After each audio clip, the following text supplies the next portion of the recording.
Special police investigation എന്ന് പറയുന്നത് Kerala police ആക്ടിന്റെ section 21 പറയുന്നതാണ്. പോലീസിന് വളരെ ഹീനിയസ് ആയ, വളരെ സീരിയസ് ആയ, സാധാരണ പോലീസ് അന്വേഷിക്കാൻ കണ്ടെത്താത്ത കേസിനെ ഒരു സ്പെഷ്യൽ ടീമിനെ നിയമിക്കാവുന്നതാണ്. ഈ പുതിയ ടീമിനെ നിയമിച്ചിരിക്കുന്ന ഉത്തരവ് ഇനിയും പുറത്തു വന്നിട്ടില്ല. മുഖ്യമന്ത്രിയുടെ ഓഫീസിലുള്ള ഒരു പത്രക്കുറിപ്പിന്റെ അടിസ്ഥാനത്തിലാണ് പുറത്തു വന്നിരിക്കുന്നത്. അങ്ങനെ ഒരു കേസും ഇവർക്ക് അന്വേഷിക്കാൻ കൊടുക്കാതെ ഇങ്ങനൊരു സ്പെഷ്യൽ ഇൻവെസ്റ്റിഗേഷൻ ടീം രൂപീകരിച്ചാൽ അത് സ്പെഷ്യൽ ഇൻവെസ്റ്റിഗേഷൻ ടീമല്ല, അത് സ്പെഷ്യൽ ടീം മാത്രമാണ്. ഞാൻ ചോദിക്കുന്നു, ബഹുമാനപ്പെട്ട മുഖ്യമന്ത്രിയും പോലീസ് മേധാവികളും മറുപടി പറയേണ്ടതാണ്. ഇവർ ഒരാളെ സമൻസ് അയച്ച് വിളിപ്പിക്കുന്നു. അതിന് പഴയ CRPCയിൽ ഒരു 160-ാം വകുപ്പാണ്. അതിൽ പറയുന്ന ഏതെങ്കിലും കേസ് അന്വേഷണത്തോടനുബന്ധിച്ച് ഒരാളുടെ സാന്നിധ്യം, അയാളുടെ മൊഴി ആവശ്യമാണെങ്കിൽ വിളിച്ചു വരുത്താം. അങ്ങനെ സമൻസ് അയച്ചു കഴിഞ്ഞാൽ അയാൾ ചോദിക്കും ഏതാണ് കേസ്, പറയാൻ പറ്റും, കേസില്ല. ഏതെങ്കിലും ഒരു വീട് റെയ്ഡ് ചെയ്യണം, അതിനൊരു സെർച്ച് വാറന്റ് വേണം. അപ്പൊ പോലീസ് ഒരു മജിസ്ട്രേറ്റ് കോടതിയിൽ സെർച്ച് വാറന്റിന് അപേക്ഷ കൊടുക്കുന്നു. അപ്പൊ മജിസ്ട്രേറ്റ് കോടതിയിൽ ചോദിക്കും ഏത് കേസാണ്, ഏത് കേസിനോടനുബന്ധിച്ചാണ് സെർച്ച് ചെയ്യുന്നത്. അങ്ങനെ കേസുണ്ടോ? കേസില്ല. ഏതെങ്കിലും ഒരു വിക്ടിമിന്റെ രഹസ്യമൊഴി കടക്കണം. രഹസ്യമൊഴി കടക്കണമെങ്കിൽ അതും ഒരു മജിസ്ട്രേറ്റ് കോടതിയിൽ ഒരു ഹർജി കൊടുക്കണം. അപ്പോഴും അവിടെ ഒരു ക്രൈം നമ്പർ, FIR നമ്പർ ചേർക്കണം. മജിസ്ട്രേറ്റ് ചോദിക്കും ഏത് FIR അനുസരിച്ചിട്ടാണ് നിങ്ങൾ രഹസ്യമൊഴി കടാക്കുന്നത്. അവിടെയും ഇല്ല. അപ്പൊ ഈ അന്വേഷണം, സ്പെഷ്യൽ ഇൻവെസ്റ്റിഗേഷൻ ടീം എന്ന് പറയുന്നത് ജനങ്ങളെ കണ്ണിൽ പൊടിയിടാൻ വേണ്ടി കേരള ഗവൺമെന്റ് തലത്തിൽ ഇങ്ങനത്തെ ഒരു ഫ്രോഡ് ഓൺ പബ്ലിക് പാടില്ലാത്തതാണ്. അതും ഇതുപോലെ വളരെ സീരിയസ് ആയ, കേരളത്തിലെ ജനങ്ങളെ മുഴുവനും ആശങ്കാകുലമാക്കിയ സംഭവമാണ്. മുഖ്യമന്ത്രി പറയുന്നു പരാതി വേണം, പരാതി വേണം.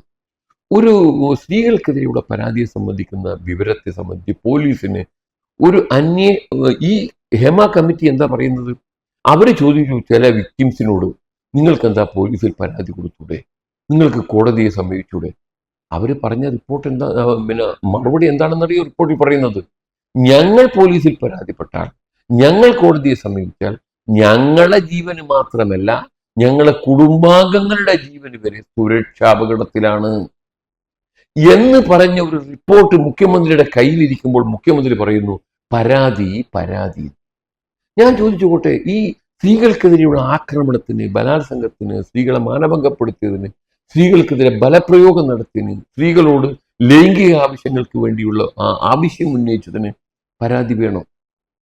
നമ്മുടെ എറണാകുളം നോർത്ത് പോലീസ് സ്റ്റേഷനിൽ ഒരു ഫോൺ വിളിവിടുന്നു. ഒരു ഗ്രാമത്തിൽ മൊത്തത്തിൽ ഒരു ഗ്യാങ് വന്ന് കൂട്ടബലാത്സംഗവും സ്ത്രീകളെ അത് ആക്രമിക്കുകയും ചെയ്തിരിക്കുന്നു. പോലീസ് എവിടെ എത്തിച്ചിരുന്നു?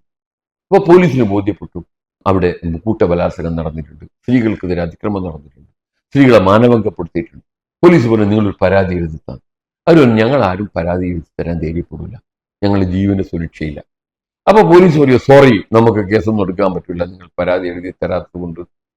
കോമൺ സെൻസ് അല്ലേ? നമ്മുടെ മുഖ്യമന്ത്രി കേരളത്തിലെ ജനങ്ങളെ എത്ര കാലമാണ് ഇങ്ങനെ വിഡ്ഢിയാക്കുക? എന്നിട്ട് പോലും 10ഓളം പരാതി പുറത്തു വന്നു, പരാതിക്കാർ മുന്നോട്ട് വന്നു. കൽക്കട്ടയിലെ ഒരു വിക്ടിമായ ഒരു സ്ത്രീ മുന്നോട്ട് വന്നു, അവര് പരാതി കൊടുത്തു. ഇവിടുത്തെ ഉന്നതനായ ഒരു സ്ഥാനം അലങ്കരിക്കുന്ന ഒരു സംവിധായകനെതിരെ പരാതി വന്നു. അപ്പൊ കേരള ഗവൺമെന്റ് ചെയ്യുന്നത് സ്ത്രീകൾക്കെതിരെ നടന്നിരിക്കുന്ന സംഘടിതമായ ഒരു കുറ്റകൃത്യമാണ്. I would say this is an organised crime. അതിനെതിരെ കേരള പോലീസ്, കേരള ഗവൺമെന്റ് മുഖം തിരിഞ്ഞു നിന്ന് വേട്ടക്കാർക്ക് പരിരക്ഷ നൽകാൻ വേണ്ടി ഒരു കമ്മിറ്റി ഉണ്ടാക്കി അവരുടെ മുമ്പിൽ ആളുകളെ വിളിച്ചു വരുത്തി. കേരള പോലീസ് പറയുന്നു സ്പെഷ്യൽ ഈ ടീമിന്റെ നമ്പർ കൊടുത്തിട്ട് പറയുന്നു ഇവിടെയാണ് പരാതി തരേണ്ടത്, ഇവിടെയാണ് നിങ്ങൾ കേസ് കൊടുക്കേണ്ടത്. അവിടെ പരാതി കൊടുത്തപ്പോൾ അവർ പോലീസിനെ അയക്കുന്നു. കാരണം ക്രൈം രജിസ്റ്റർ ചെയ്യേണ്ട അധികാരി എന്ന് പറയുന്നത് SHO ആണ്, സ്റ്റേഷൻ ഹൗസ് ഓഫീസറാണ്. അപ്പൊ എന്തിനാണ് ഈ നമ്മുടെ രാജ്യത്ത് ഇത്രയും പോലീസ് സ്റ്റേഷനുകൾ ഉണ്ടായിട്ട് അവിടെ ഒന്നും നിങ്ങൾ പരാതി കൊടുക്കരുത്? ഇങ്ങനെ അജിതാ ബീഗം എന്ന് പറയുന്ന ഒരു ഓഫീസറുണ്ട് ഈ സ്പെഷ്യൽ ടീമിന്, അവിടെ ആ പരാതി കൊടുക്കണമെന്ന് പറഞ്ഞു സർക്കാർ മെഷീനറി ഉപയോഗിച്ച് പരസ്യം ചെയ്യുന്നത് ശരിയാണ്? ജനങ്ങളെ തെറ്റിദ്ധരിപ്പിക്കുകയല്ലേ? അപ്പൊ ഇരകളെ വിരട്ടി പരാതിയിൽ നിന്ന് പിന്തിരിപ്പിക്കാൻ വേണ്ടി സർക്കാർ കണ്ടുപിടിച്ചിരിക്കുന്ന ഒരു പുതിയ ഗ്യാങ് ആണ് ഈ സ്പെഷ്യൽ ടീം എന്നാണ് എൻ്റെ അഭിപ്രായം.